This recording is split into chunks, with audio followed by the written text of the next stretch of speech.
Ok, tu viens de créer ta micro-entreprise et un mois plus tard, tu reçois un mail de l'URSSAF. Déclarez votre chiffre d'affaires. Et là, panique. Mais respire, on va faire ça ensemble. Je t'explique exactement où cliquer et dans l'ordre. Le premier point, quand ton premier mois se termine, tu dois déclarer ton chiffre d'affaires entre le premier et le dernier jour du mois suivant. Par exemple, tu commences en février, tu déclares début mars. Le point numéro 2. Tu te connectes au bon endroit, donc tu vas sur ton espace URSSAF, bouton Mon auto-entreprise me connecter. Tu rentres ton identifiant, souvent ton numéro de sécu et ton mot de passe. Ensuite, tu trouves l'endroit où déclarer. Une fois connecté, tu arrives sur ton tableau de bord, tu cliques sur Déclarer et payer, puis Déclaration de chiffre d'affaires. Si jamais tu vois écrit aucune déclaration disponible, c'est normal, reviens au début du mois suivant. Ensuite, on remplit la déclaration. Tu vas voir un tableau avec tes mois. Tu cliques sur Déclarer du mois concerné.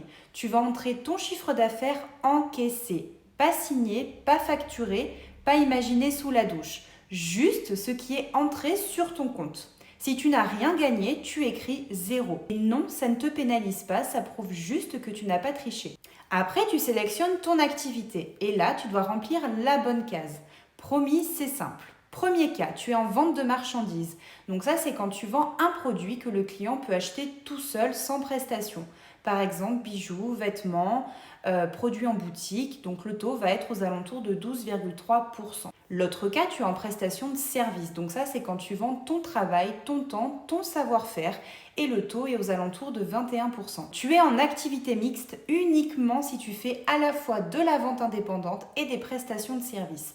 Donc là, tu déclares séparément ce que tu as gagné en vente et en service parce que les taux ne sont pas les mêmes et du coup les seuils non plus. Si ton client ne peut pas acheter le produit sans ta prestation, alors ce n'est pas de la vente, c'est du service. Par exemple, un peintre facture la peinture, service, pas vente. Un plombier facture la pièce, service, pas vente. Un coiffeur facture un soin, du service. Un mécanicien facture une pièce, du service. Parce que ces produits n'existent que grâce à la prestation.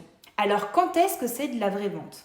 Quand le produit peut être acheté seul, séparément, sans intervention par n'importe qui. Par exemple, l'esthéticienne vend un soin pour la maison, c'est de la vente. Le plombier vend une colonne de douche en boutique, c'est de la vente. Tu vends des bijoux, c'est de la vente. Point très important, le montant à déclarer. C'est toujours ce que tu as encaissé et pas facturé. Donc si tu es assujetti à la TVA, tu déclares le montant hors taxe. Et pour terminer, tu valides. Donc tu cliques tout simplement sur valider, puis payer maintenant ou payer plus tard. Oui, tu peux différer